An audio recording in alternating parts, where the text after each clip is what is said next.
ഇത് നമ്മൾ ചെറുപയർ വെച്ചിട്ട് ഉണ്ടാക്കാൻ പറ്റിയ ഹെൽത്തി ആയിട്ട് ഉണ്ടാക്കാൻ പറ്റിയ നല്ല 2 കിടിലൻ റെസിപ്പീസാണ് ഉണ്ടാക്കുന്നത്.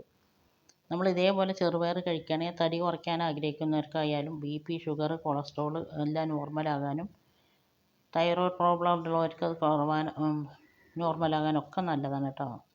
ഇതെങ്ങനെ ഉണ്ടാക്കുന്നത് കണ്ടു നോക്കിയാലോ. Welcome back to our channel. നമ്മുടെ പുതിയൊരു വീഡിയോയിലേക്ക് എൻ്റെ എല്ലാ കൂട്ടുകാർക്കും സ്വാഗതം. ഇതാ ഞാൻ ചെറുപയർ എടുത്തതിന് ശേഷം നന്നായിട്ട് കഴുകിയിട്ട് വെള്ളം ഒഴിച്ച് ഞാനവിടെ രാവിലെ കുതിരാനിട്ട് കേട്ടോ. അപ്പോൾ രാത്രിയാകുമ്പോൾ ഞാനതൊരു അരിപ്പക്കൊട്ടയിലേക്ക് മാറ്റി വെച്ചിട്ടുണ്ട്. നേരം വെളുക്കുമ്പോഴേക്കും നമുക്കിത് നന്നായിട്ട് മുളഞ്ഞ് വരും. ഇത് നല്ലപോലെ മൂടി വെക്കണം കേട്ടോ. ഇങ്ങനെ തന്നെ വെച്ചാൽ മതി, ചെറുപയർ പെട്ടെന്ന് മുളച്ച് കിട്ടും. അതുപോലെ തന്നെ ഇപ്പോൾ ഞാനിത് കോറയും വെള്ളത്തിലിട്ട് കുതിർത്തിയതിന് ശേഷം ഒരു അരിപ്പയിലേക്ക് മാറ്റി വെച്ചിട്ട് നമ്മൾ കോറ അങ്ങനെ ഇല്ല കേട്ടോ മുളപ്പിക്കുന്നത്. കോറ ഞാൻ മുളപ്പിക്കുന്നത് വേറെ രീതിയിലാണ്. ഇപ്പോൾ അത് രാവിലെ ആയിട്ടുണ്ട്. രാവിലെ ആകുമ്പോഴേക്കും നമ്മുടെ ചെറുപയറൊക്കെ നന്നായിട്ട് മുള വന്നിട്ടുണ്ട്. ഇങ്ങനെ നമ്മൾ സാധാ ചെറുപയർ കഴിക്കണേക്കാട്ടി മുളപ്പിച്ചിട്ട് കഴിക്കുമ്പോൾ ഒന്നുകൂടി ഹെൽത്തിയാണ് കേട്ടോ. പിന്നെ ഗ്യാസിൻ്റെ പ്രശ്നം ഉണ്ടാകുമെന്നൊക്കെ മുമ്പ് ഞാൻ ചെറുപയറിൻ്റെ റെസിപ്പി ഇട്ടപ്പോൾ ഒരാഴ്ച വെച്ചിട്ടുണ്ടായിരുന്നു. ഗ്യാസിൻ്റെ പ്രശ്നമൊന്നും ഉണ്ടാവില്ല. നമ്മൾ മുളപ്പിച്ച കാരണം കൊണ്ട് ഗ്യാസിൻ്റെ പ്രശ്നം ഉണ്ടാവില്ല, കൊളസ്ട്രോളിൻ്റെ ഇതുണ്ടാവില്ല, ഒന്നും ഉണ്ടാവില്ല. മുളപ്പിച്ചതിന് ശേഷം നമുക്ക് ആവശ്യമുള്ളത് എടുത്തിട്ട് ബാക്കിയുള്ളത് അതേപോലെ ഡപ്പിയിലാക്കി ഫ്രിഡ്ജിൽ വെച്ചാൽ ഇത് കഴിയുന്നവരെ ഒരു ബാഡ് സ്മെല്ലും ഉണ്ടാവില്ല കേട്ടോ. ഞാൻ ആദ്യം ഉണ്ടാക്കുന്നത് ഇത് വെച്ചിട്ട് നല്ലൊരു തോരനാണ്. അത് ഞാനൊരു മൺചട്ടി വെച്ചിട്ടുണ്ട്. മൺചട്ടി വെച്ച അതിലേക്ക് ഞാൻ ആവശ്യമുള്ള പയറിട്ട് കൊടുത്തിട്ടുണ്ട്. ഞാൻ 1 കപ്പ് പയറാണ് ഇട്ട് കൊടുത്തിരിക്കുന്നത്. ഇതിൽ ഞാൻ ആകെ കുറച്ച് ഉപ്പ് മാത്രമേ ഇട്ട് കൊടുക്കണുള്ളൂ കേട്ടോ. നിങ്ങൾക്ക് വേണമെങ്കിൽ 2 പച്ചമുളകും വേവിക്കുമ്പോൾ ഇട്ട് കൊടുക്കാം. ഇവിടെ കുട്ടികളൊക്കെ കഴിക്കണ കാരണം കൊണ്ട് ഞാൻ പച്ചമുളക് ഇട്ടിട്ടില്ല.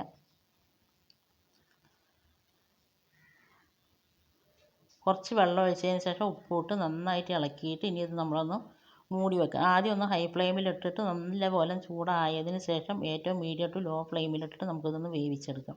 നിങ്ങൾക്കിത് നല്ല കുഴഞ്ഞ പോലെ വെന്ത് കിട്ടണം എന്നുണ്ടെങ്കിൽ കുറച്ചും കൂടി വെള്ളം ഒഴിച്ച് കൊടുക്കുക കേട്ടോ. അതുപോലെ നിങ്ങൾ ചെറുപയർ കുതിർത്താതെയാണ് വേവിക്കണമെന്നുണ്ടെങ്കിൽ കുക്കറിൽ വേവിക്കുക, അല്ലെങ്കിൽ ഗ്യാസ് തീർന്നു പോകും. ഇങ്ങനെ മുളപ്പിച്ചിട്ടൊക്കെ ആണെങ്കിൽ 10 മിനിറ്റും കൂടി വേണ്ട കേട്ടോ നമുക്കിത് വെന്ത് കിട്ടാൻ. ഒരു അടുപ്പിൽ ചോറ് വിസിൽ വന്നിട്ടുണ്ട്. അത് ഞാൻ ഫ്ലെയിം ഓഫ് ആക്കിയിട്ടുണ്ട്. അപ്പോഴേക്കും നമ്മുടെ ചെറുപയർ 5 മിനിറ്റ് ആകുമ്പോഴേക്കും ചെറുപയറൊക്കെ അതാ വെന്ത് വരാൻ തുടങ്ങിയിട്ടുണ്ടായിരുന്നു. അപ്പോൾ അത് നല്ലപോലെ വെന്ത് അതിൻ്റെ വെള്ളമൊക്കെ ഒന്ന് വറ്റി വന്നിട്ട്, നിങ്ങൾക്ക് ഇങ്ങനെ വേണ്ട നല്ല കുഴഞ്ഞ പോലെ വേണമെന്നുണ്ടെങ്കിൽ വെള്ളം ഒഴിച്ച് കൊടുത്താൽ മതി കേട്ടോ. അപ്പോൾ നല്ലപോലെ വെന്ത് കിട്ടും.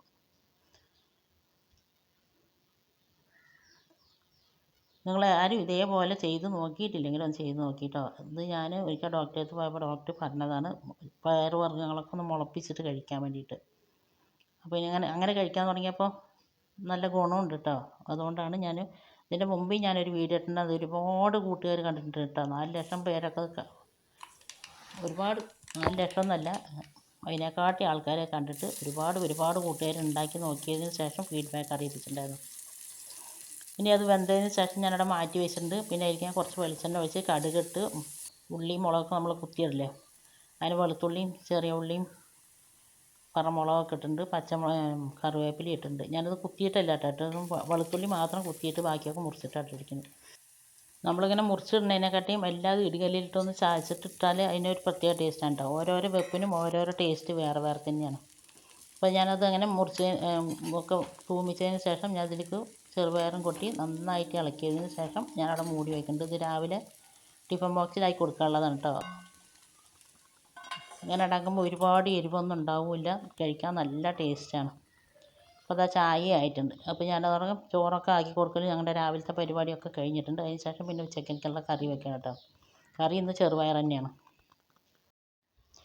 ചെറുപയർ നമുക്ക് ആവശ്യമുള്ള ചെറുപയർ എടുക്കുക. എന്നിട്ട് ചട്ടിയിൽ കൊട്ടിയിട്ടുണ്ട്. അതിന് വേകാൻ ആവശ്യമുള്ള വെള്ളം ഒഴിച്ച് കൊടുത്ത് കുറച്ച് ഉപ്പിട്ട് കൊടുക്കുക. ഞാൻ കുതിർത്താതെയാണ് ചെറുപയർ വെക്കണമെന്നുണ്ടെങ്കിൽ ഉപ്പ് ഇടില്ല കേട്ടോ വേവിക്കുമ്പോൾ. പിന്നെ അത് കുക്കറിലാണ് വേവിക്കുകയും ചെയ്യുക, അങ്ങനെ ചട്ടിയിലിട്ട് വേവിക്കലുമില്ല. പിന്നെ കുതിർത്തിയിട്ട് വേവിക്കുമ്പോൾ കുറച്ച് നേരം വേകാണ്ടോ. പക്ഷേ മുളപ്പിച്ചിട്ട് വേവിക്കുമ്പോൾ പെട്ടെന്ന് ഒരു 5 മിനിറ്റ് 10 മിനിറ്റ് കൊണ്ട് തന്നെ വെന്ത് കിട്ടും. അപ്പോൾ ഞാനത് അടുപ്പിൽ വെച്ചിട്ട് നന്നായിട്ടൊന്ന് തിളച്ചിട്ടുണ്ട്. തിളച്ചതിന് ശേഷം ഞാൻ അതിന് 1 ടേബിൾ സ്പൂണോളം ചെറുപയറോടെ മാറ്റി വെക്കുന്നുണ്ട് കേട്ടോ. അത് നമുക്ക് ആവശ്യമുണ്ട്. ഒരുപാട് വെന്ത് പോകണമെന്നൊന്നുമില്ല. ഒന്ന് തിളച്ചതിന് ശേഷം ഇതിപ്പോൾ തന്നെ വെന്തിട്ടുണ്ടാവും, എന്നാലും ഞാനതൊന്ന് 1 ടേബിൾ സ്പൂൺ അവിടെ നിന്നിട്ട് മാറ്റി വെക്കേണ്ടത്. ഇത് നന്നായിട്ടൊന്ന് ചൂടാറാൻ വേണ്ടി അവിടെ മാറ്റി വെക്കേണ്ടത്. ബാക്കിയുള്ളത് ഏറ്റവും സിമ്മിലിട്ടിട്ട് ഞാനവിടെ അടുപ്പിൽ തന്നെ വെച്ചിരിക്കണം കേട്ടോ. അതവിടെ കടന്ന് വേകട്ടെ. അപ്പോഴേക്കും നമുക്ക് ഇതിലേക്ക് ഒരു മസാല ഉണ്ടാക്കണം. അതാ ഞാനൊരു ചട്ടി അടുപ്പിൽ വെച്ചിട്ടുണ്ട്. ചട്ടി നല്ലപോലെ ചൂടായതിന് ശേഷം ഞാൻ കുറച്ച് വെളിച്ചെണ്ണ ഒഴിച്ച് കൊടുത്തിട്ടുണ്ട്. എണ്ണ ചൂടായി വന്നിട്ട് ഒരു ഗ്രാമ്പു, ഒരു ഏലക്ക, ഒരു തുണ്ട് പട്ട, 1/2 ടീസ്പൂൺ വലിയ ജീരകം, ഒരു 5-6 മണി കുരുമുളക്, ഇതെല്ലാം പാടിട്ട് എണ്ണയിലിട്ട് നന്നായിട്ട് അതിൻ്റെ ഒരു ഫ്ലേവർ വരുന്ന സമയത്ത് ഒരു 5-6 വെളുത്തുള്ളി, ഒരു തുണ്ട് ഇഞ്ചിയും പാടെ ഇട്ട് കൊടുത്തിട്ടുണ്ട്. ഇനി അതിൻ്റെ ഒന്ന് പച്ചമണം മാറി വരണം. പച്ചമണം മാറിയിട്ട് നന്നായിട്ടൊരു പച്ചമണം മാറി വരുന്ന സമയത്ത് ഞാൻ ഇതിലേക്ക് ഒരു 3 വറമുളക് ഇട്ട് കൊടുക്കുന്നുണ്ട് കേട്ടോ. നിങ്ങൾക്ക് എരിവിന് ആവശ്യമായിട്ടുള്ള മുളക് ഇട്ട് കൊടുക്കുക. പിന്നെ അതിലേക്ക് ഒരു പിടി ചെറിയ ഉള്ളിയാണ് ഇട്ട് കൊടുക്കുന്നത്. ചെറിയ ഉള്ളി ഉണ്ടെങ്കിൽ ചെറിയ ഉള്ളി തന്നെ ഇട്ട് കൊടുക്കുക. അപ്പോഴാണ് നല്ലൊരു ടേസ്റ്റ് ഉണ്ടാകുക. ചെറിയ ഉള്ളി ഇല്ലയെന്നുണ്ടെങ്കിൽ ഒരു മീഡിയം സൈസ് വലിയ ഉള്ളി ഇട്ട് കൊടുത്താൽ മതി. അതിന് ശേഷം ഞാനിത് ഒരു തുണ്ട് തേങ്ങ എടുത്തിട്ട് ചെറുതാക്കി മുറിച്ചിട്ടുണ്ട്. നമുക്ക് അരയാനുള്ള ഒരു പാകത്തിന് വേണ്ടിയിട്ടാണ് തേങ്ങ മുറിച്ചിട്ട് കൊടുത്തിരിക്കുന്നത്. തേങ്ങ ഒരുപാടൊന്നും വേണ്ട കേട്ടോ ഇതിലേക്ക്. പിന്നെ ഞാൻ വലിയൊരു തക്കാളി എടുത്തിട്ടുണ്ട്. മീഡിയം സൈസ് ആണെങ്കിൽ 2 എടുക്കുക, വലുതാണെങ്കിൽ 1 എടുത്താൽ മതി. ഞാൻ കുറച്ച് കറിയേ വെക്കണുള്ളൂ, അതിനനുസരിച്ചുള്ള മസാലയാണ് ഇപ്പോൾ ഞാൻ ഈ പറയുന്നത്. അതൊക്കെ വഴന്ന് വന്നതിന് ശേഷം തക്കാളിയൊക്കെ നല്ലപോലെ വെന്ത് സോഫ്റ്റ് ആയതിന് ശേഷം 1 ടേബിൾ സ്പൂൺ മല്ലിപ്പൊടി, 1 ടീസ്പൂൺ മുളക് പൊടി, 1/2 ടീസ്പൂൺ മഞ്ഞൾപ്പൊടി ഇട്ടിട്ടുണ്ട്. ഫ്ലെയിം ഓഫാക്കിയതിന് ശേഷമാണ് പൊടികളിട്ടത്. പൊടികളിട്ട് കൊടുത്ത് നന്നായിട്ട് ഇളക്കി അതിൻ്റെ പച്ചമണം മാറിയതിന് ശേഷം ഞാനിത് അതിൽ നിന്ന് കോരി എടുക്കുന്നുണ്ട് കേട്ടോ. നമ്മൾ പൊടികളിട്ടിട്ട് അങ്ങനെ തന്നെ വെച്ചാൽ പെട്ടെന്ന് കരിഞ്ഞു പോകും. നമുക്കിതൊന്ന് അരച്ചെടുക്കാൻ വേണ്ടിയിട്ടാണ്. ഇത് മാത്രമല്ല, ഇതിൻ്റെ കൂടെ ഇനി കുറച്ച് കൂടി സാധനങ്ങളുണ്ട്. അപ്പോൾ അതെല്ലാം ഞാൻ എടുത്തിട്ടുണ്ട്. ഇനി അതവിടെ മാറ്റി വെച്ചിട്ടുണ്ട്. നന്നായിട്ട് ചൂടാറട്ടെ. പിന്നെ നമ്മൾ ഈ ചാറിലേക്ക് ഒരുപാട് തേങ്ങ കൂട്ടാണ്ടിരുന്നത് അതേപോലെ കുറച്ച് അരി എടുത്ത് വറുക്കുന്നുണ്ട്. അരി കൂട്ടുമ്പോൾ നമ്മുടെ കറിക്ക് നല്ലൊരു കൊഴുപ്പ് കിട്ടും കേട്ടോ. ഇതൊക്കെ മുമ്പൊക്കെ എല്ലാവരും ചെയ്തിരുന്നതാണ്. ഇതൊക്കെ എൻ്റെ ഉമ്മയൊക്കെ ഉണ്ടാക്കിയിരുന്ന കറിയാണ് കേട്ടത്. പലഹാരത്തിനായാലും ചോറിൻ്റെ കൂടെ ആയാലും എന്തിൻ്റെ കൂടെയും കഴിക്കാൻ പറ്റുന്ന നല്ലൊരു കിടിലൻ കറി തന്നെയാണിത്. ഇനി ഇതെല്ലാം കൂടെ നന്നായിട്ട് ചൂടാറിയതിന് ശേഷം നമുക്കിത് മിക്സീൻ്റെ ജാറിലിട്ട് നല്ലപോലെ നരച്ചെടുക്കാം. ആവശ്യത്തിന് വെള്ളം ഒഴിച്ചതിന് ശേഷം. വീഡിയോ കണ്ടുകൊണ്ടിരിക്കുമ്പോൾ നിങ്ങൾക്ക് ഇഷ്ടമാകുകയെന്നുണ്ടെങ്കിൽ വീഡിയോക്ക് എല്ലാവരും ലൈക്ക് ചെയ്യാനും സബ്സ്ക്രൈബ് ചെയ്യാതെ കാണുന്ന പുതിയ കൂട്ടുകാരുടെ സബ്സ്ക്രൈബും കൂടി ചെയ്ത് സപ്പോർട്ട് ചെയ്യാനും, ഈ റെസിപ്പി നിങ്ങൾ ഉണ്ടാക്കി നോക്കുന്നുണ്ടെങ്കിൽ ഉണ്ടാക്കി നോക്കിയതിന് ശേഷമുള്ള ഫീഡ്ബാക്ക് താഴെ കമൻറ്റ് ബോക്സിൽ അറിയിപ്പിക്കാനൊന്നും മറന്നു പോയത്. നിങ്ങൾ ഉണ്ടാക്കി നോക്കിയതിന് ശേഷമുള്ള ഫീഡ്ബാക്ക് കാണുമ്പോഴാണ് ഇനി ഒരാൾക്ക് ഇത് ഉണ്ടാക്കി നോക്കാം എന്നുള്ളൊരു തോന്നലുണ്ടാവുള്ളൂ. അപ്പോൾ മസാലയൊക്കെ നമ്മൾ കുറച്ച് വെള്ളം ഒഴിച്ച് നന്നായിട്ട് പേസ്റ്റ് പോലെ അരച്ചെടുത്തതിന് ശേഷം നമ്മൾ ചാറിലേക്ക് ഒഴിച്ച് കൊടുത്തിട്ടുണ്ട്. ഒഴിച്ച് കൊടുത്തതിന് ശേഷം നല്ലപോലെ ഇളക്കി കൊടുക്കുക. അതിൽ ഉപ്പോ പുളിയൊക്കെ ഉണ്ടോ എന്ന് നോക്കി നോക്കുക. ഇല്ലെങ്കിൽ കുറച്ച് ഉപ്പൊക്കെ ഇടുക കേട്ടോ. എന്നിട്ട് മൂടി വെച്ചിട്ട് ഇനി അരച്ച മസാല നല്ലപോലെ തിളച്ച് വെന്ത് കിട്ടണം. അപ്പോൾ അത് നല്ലപോലെ തിളച്ചിട്ടുണ്ട്.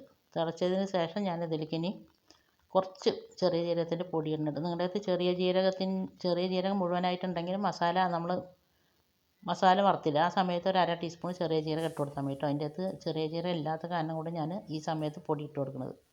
പിന്നെ ലാസ്റ്റ് അതിലേക്ക് കുറച്ച് കറിവേപ്പില ഇട്ട് കൊടുക്കുന്നുണ്ട്. മല്ലിയില ഉണ്ടെങ്കിൽ കുറച്ച് മല്ലിയില ഇട്ട് കൊടുക്കുക. എന്നിട്ട് ഫ്ലെയിം ഓഫാക്കുക. ഫ്ലെയിം ഓഫാക്കിയതിന് ശേഷം നമുക്ക് ഇതിലേക്ക് ഒരു താളിപ്പൊടി ഉണ്ടാകുക.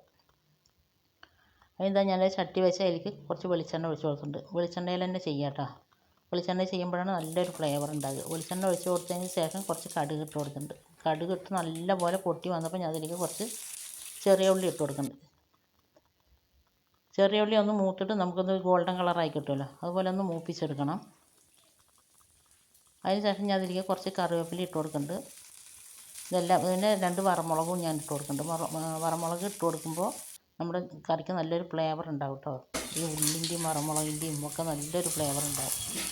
അതിന് ശേഷം അതെല്ലാം പാടെ നല്ലപോലെ മൂത്തതിന് ശേഷം നമ്മളിത് ചാറിലേക്ക് ഒഴിച്ച് കൊടുത്തിട്ടുണ്ട്. ഇനി അത് പെട്ടെന്ന് തന്നെ ചാറ് മൂടി വെക്കുക. അതിൻ്റെ ഫ്ലേവർ ചാറിലേക്ക് മുഴുവനായിട്ട് ഇറങ്ങാൻ വേണ്ടിയിട്ടാണ്. ഇനി ഇത് ഫ്ലെയിം കുറച്ച് നേരം കഴിഞ്ഞതിന് ശേഷം മാത്രം തുറക്കുക കേട്ടോ. ഇത് ചോറിൻ്റെ കൂടെ, ചപ്പാത്തിൻ്റെ കൂടെ, പൊറോട്ടൻ്റെ കൂടെ, ഇഡ്ഡലി, ദോശ, പുട്ട് ഏതിൻ്റെ കൂടെയും കഴിക്കാൻ പറ്റിയ നല്ലൊരു കിടിലൻ കറിയാണ് ഇട്ടത്. ഇത് ഇരിക്കും തോറും നല്ല കുറുകി വരും ചെയ്യും, നല്ല ടേസ്റ്റുമാണ്.